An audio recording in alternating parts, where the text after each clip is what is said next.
Hello students, good morning. बच्चों आज हम कर रहे हैं हमारा 10 चैप्टर का सेकंड पार्ट 2। पार्ट 1 बच्चों हम कर चुके, ठीक है, और उसके अंदर हमने बेसिक किया था और 10.1 एक्सरसाइज की थी। तो आज अब अपनी 10.2 एक्सरसाइज निकाल लो।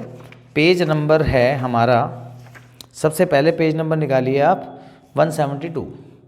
आज हम दो थ्योरम्स के बारे में पढ़ेंगे बच्चों, ठीक है। थ्योरम 10.1 और थ्योरम 10.2 ये हमारा बेसिक है। तो सबसे पहले हम जो है बेसिक करेंगे,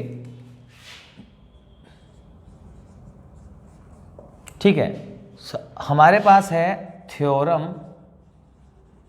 10.1। ये क्या कहती है, सुनिए ध्यान से, इसकी स्टेटमेंट को पढ़ो। पेज नंबर 172 आप निकाल लीजिए, पेज नंबर 172 जैसा कि आप देख सकते हो। और यहाँ पर जो है हमें यहाँ ये थ्योरम 10.1 हमें दी गई है, तो आप देख सकते हो बच्चों यहाँ पे। तो इसमें क्या बोला गया है, हमें बोला गया है इक्वल कोड्स ऑफ सर्कल। हमें बोला गया है equal codes of circle subtended equal angle at centre. इसका मतलब समझाते हैं कि आप एक circle low,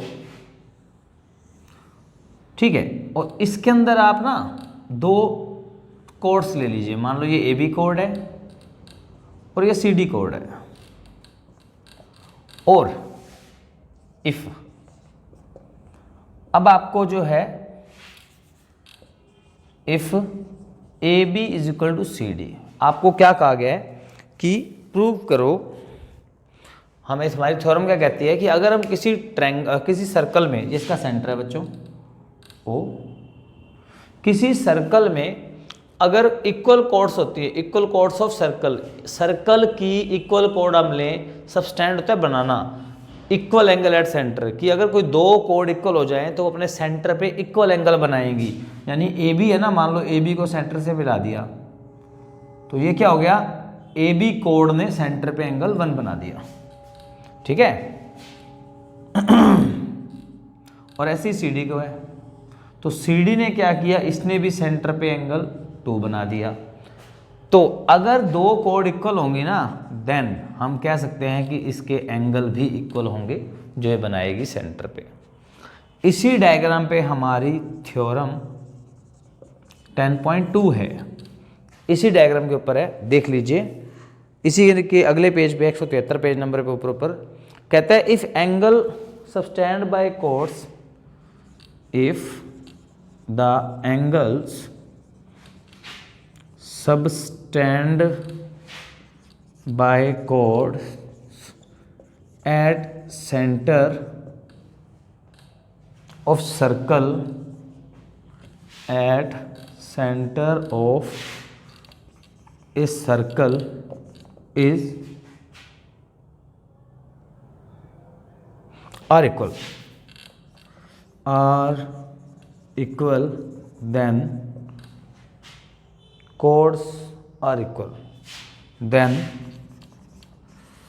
chords are equal। इसका मतलब समझाते हैं, देखिए ध्यान से,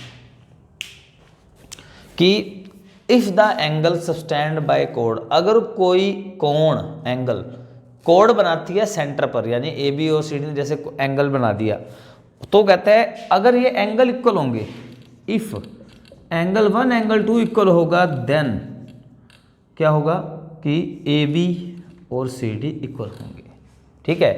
इन शॉर्ट हम इस थ्योरम को कह सकते हैं, ठीक है, थ्योरम 10.1 जो है हम इसको कह सकते हैं, इस थ्योरम का नाम, क्योंकि देखो साइड इक्वल तो उसके सामने वाले एंगल भी इक्वल, तो उसको कह सकते हैं एंगल अपोजिट इक्वल कोड्स, क्योंकि कोड्स की बात कर रहे हैं। और ये साइड आई है, तो इसका नाम हम कह सकते हैं साइड अपोजिट इक्वल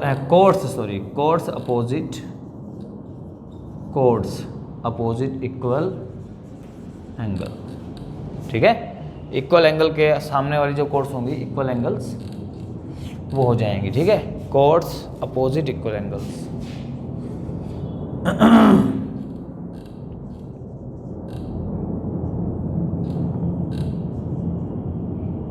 कॉर्ड्स, एक मिनट ठीक कर दे, CHORDS, yes, chords opposite equal angles. ठीक है, तो ये हमारी थ्योरम से बच्चों दो।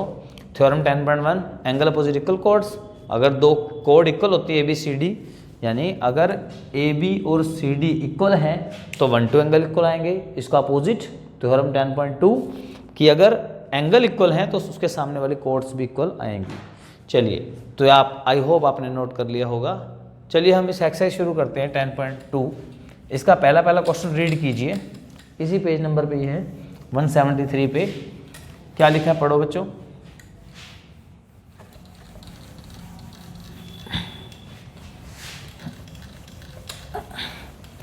आपके पास लिखा गया है कि recall that 2 circles are congruent. हमने 2 सर्कल ले लिए, एक सर्कल यानी हमारा क्वेश्चन नंबर 1 है, और एक दूसरा सर्कल ले लिया।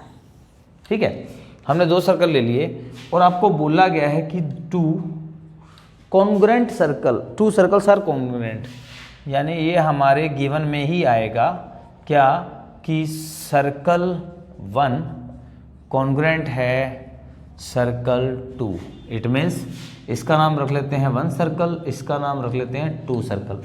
तो ये दोनों कॉन्ग्रुएंट है। अगर कोई 2 सर्कल कॉन्ग्रुएंट होते हैं ना तो क्या बोलते हैं, ऑल रेडियाई आर इक्वल।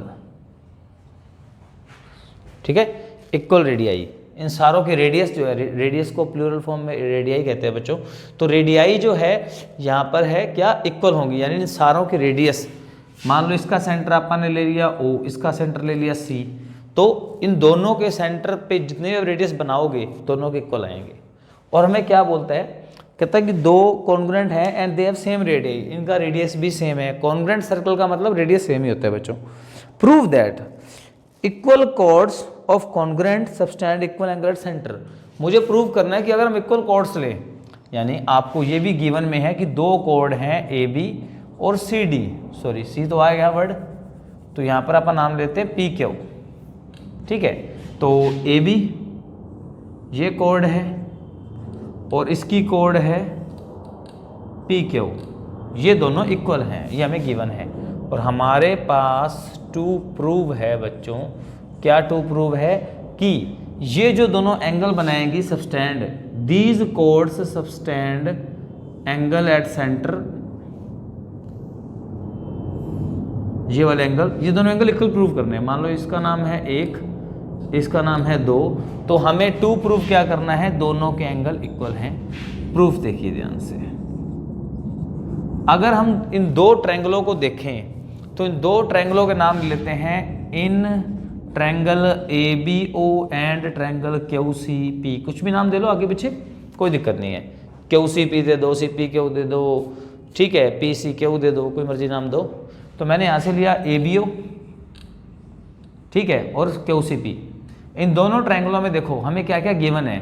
एक तो कहा गया है कि सारे रेडियस इक्वल हैं। अब देखो ये रेडियस है, ये भी रेडियस है, AO BO, PC भी रेडियस है, QC भी रेडियस है, ये सारे रेडियस इक्वल हैं। इसका मतलब मैं AO को PC के और BO को QC के इक्वल कह सकता हूँ, AO को PC और BO को QC के इक्वल कह सकते हैं। क्या बोलेंगे, equal radii of congruent circles, कि जो सर्कल हैं उनके इक्वल रेडियाई हैं।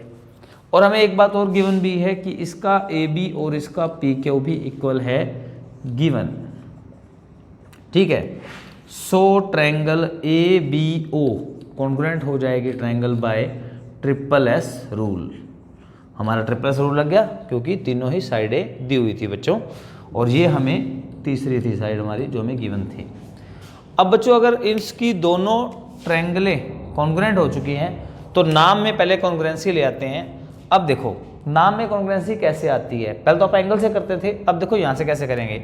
आप क्या करो, आप इन दोनों को देखो अच्छे से, इन दोनों में कौन सा पॉइंट सेम है, O, इनमें कौन सा सेम है, C। तो इसका O अगर लास्ट में है तो इसका C भी लास्ट में आएगा, 2 नाम रह गए। ठीक है। अब हम पकड़ते हैं इन दोनों को, इन दोनों में ध्यान से देखो, इनमें बी कॉमन है, इनमें क्यू कॉमन है, इसका बी बीच में है तो इसका क्यू भी बीच में आएगा। अब आखिरी जो नाम रह गया वो यहाँ से उठा लो, जो रह गया तो पी रह गया बच्चों, ये लो, दोनों ट्रायंगलें होगी कॉन्ग्रुएंट।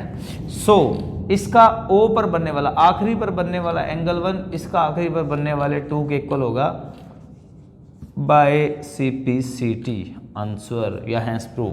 यही था बच्चों हमारा क्वेश्चन नंबर 1। तो आई होप आपको समझ आया होगा, नहीं तो वीडियो दोबारा देखो, ठीक है, दोबारा से इसको नोट करो। और हाँ, अब इसको समझने के साथ साथ लिखने की भी आदत डालो, क्योंकि थ्योरम्स हैं। तो आज हम एक ही क्वेश्चन करेंगे बच्चों, अगला क्वेश्चन हम कल करेंगे, ठीक है। और बड़े इजी से क्वेश्चन आएंगे आपके, बस आपको थ्योरम्स को समझना है। 10.1 थ्योरम क्या कहती है, 10.2 थ्योरम क्या कहती है। और फेयर कॉपी पे जब आप क्वेश्चन करते हो तो उसके जो बेसिक होता है वो भी पहले नोट किया करो, ठीक है बच्चों। आज के लिए इतना ही, थैंक यू बच्चों।